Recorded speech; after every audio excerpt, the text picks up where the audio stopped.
Edith Pearl Morgan's story is not one of fame or fortune, but of quiet, costly obedience that ignited a movement touching millions of children across India.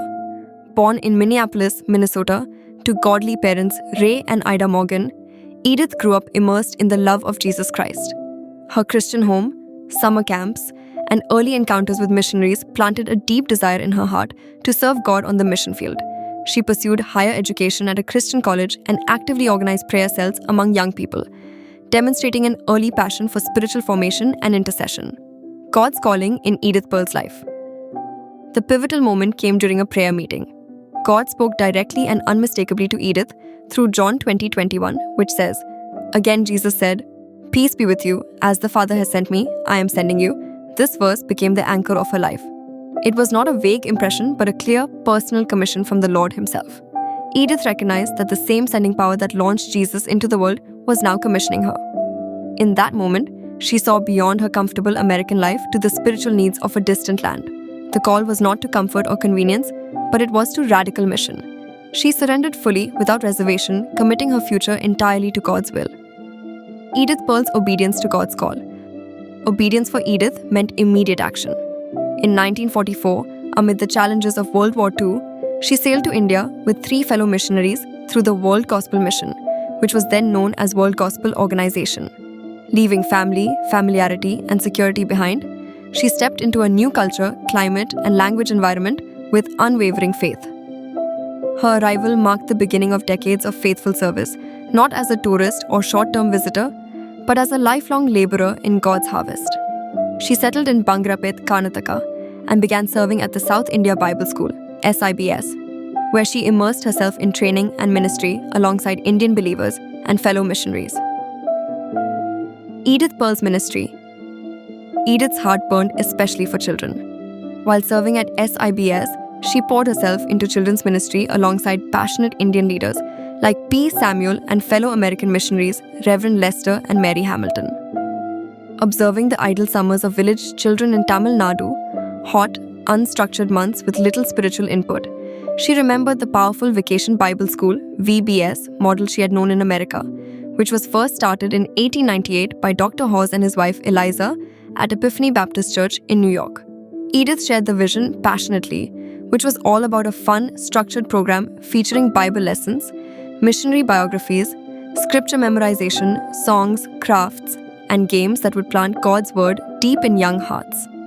Together with Pastor Samuel, Mrs. Hamilton, Reverend Duraisamy, who was a pastor of a small town called Kovilpatti, and other committed young leaders from SIBS, which includes Sam Kamalesan, Theodore Williams, and Fred Gokavi, Edith prayed and acted. In May 1952, the first VBS in India was launched in the small village of Kovilpatti, Tamil Nadu. Just 75 children and 8 teachers gathered under simple conditions. The response was electric. By 1953, VBS expanded to Tuticorin and Kovilpatti, drawing about 500 eager children. In May 1954, Edith, P. Samuel, and Mrs. Hamilton started it in Palayam Kottai. By 1957, it had spread to 30 places across Tirunelveli district. What began as one woman's vision became a movement that eventually reached thousands of villages across India every summer. Edith also played a key role in the broader prayer movement. On December 26th to 30th, 1959, nearly 25 VBS Friends gathered in Kovilpatti and birthed a praying movement that grew into the Friends Missionary Prayer Band, FMPB, further amplifying gospel impact. Struggles and hurdles that Edith Pearl faced in her ministry.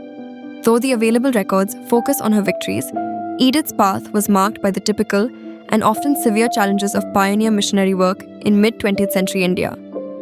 As a single woman in a foreign culture, she faced 1. Cultural and linguistic barriers, where Edith had to adjust to South Indian village life, customs, and languages, building trust with local pastors and families. 2. Harsh physical conditions.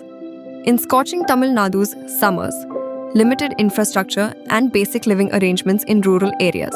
3. Resource limitations in the land. Tamil Nadu literally made her upset, but still she started the VBS ministry with minimal materials, relying on prayer and the dedication of a small team of Indian and missionary co-laborers. 4. Edith faced challenges in her health, and her personal sacrifice made the ministry to get flourished. The strenuous efforts noted in historical accounts eventually took a toll, leading to her return to America in 1972. Missionary life in that era often involved isolation, spiritual warfare, and the emotional weight of seeing unreached children while facing opposition or indifference from some quarters. 5.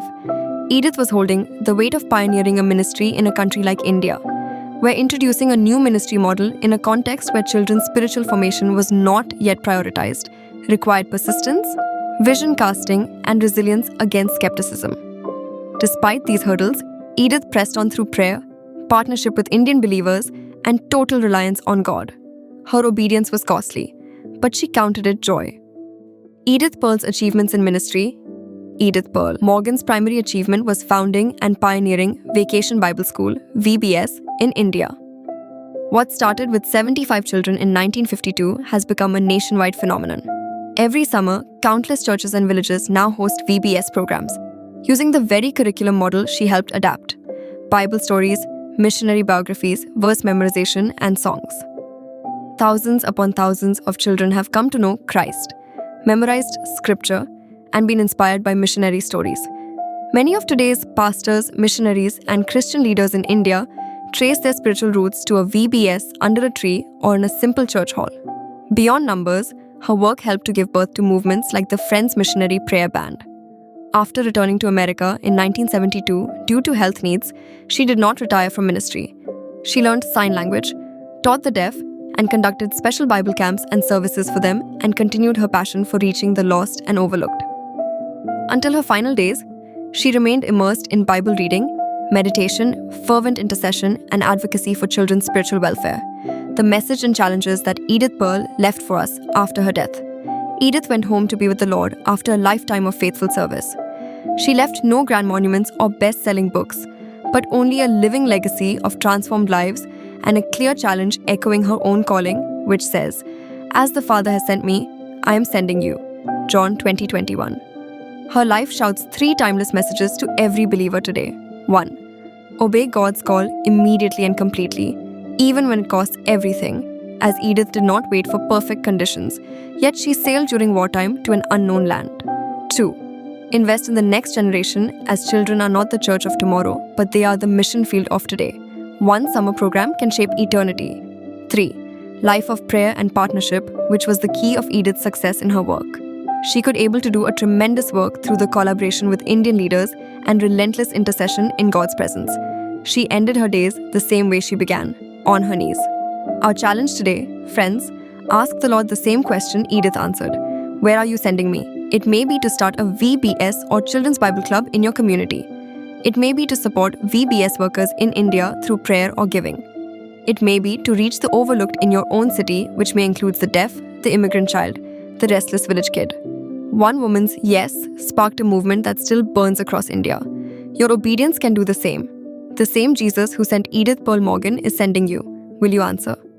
Jesus took the children in his arms, put his hands on them, and blessed them. Mark 10:16. This is the verse that defined her life, can define yours too. Come, let's pray and finish this video. Heavenly Father, thank you for the life of your faithful servant, Edith Pearl Morgan. Just as you spoke to her through your word, as the Father has sent me, I am sending you. Speak clearly to our hearts today. Give us the courage to surrender fully as she did, and to obey your call even when it leads us across oceans or into unfamiliar places. Lord, ignite in us her passion for children. Raise up more workers who will invest summers, stories, songs, and scripture into young hearts, just as the first VBS in Kovilpati grew into a blessing for thousands of villages. Help us overcome every hurdle through persistent prayer and partnership with others, as Edith did. Lord, make us people who never stop meditating on your word, interceding for the next generation and reaching the deaf, the forgotten, and the restless. Send us as you were sent. Use our small yes to spark movements that glorify your name. May the legacy of Edith's obedience continue through us until every child knows they are loved and blessed by you. In the mighty name of Jesus Christ, our Lord and Sender, Amen.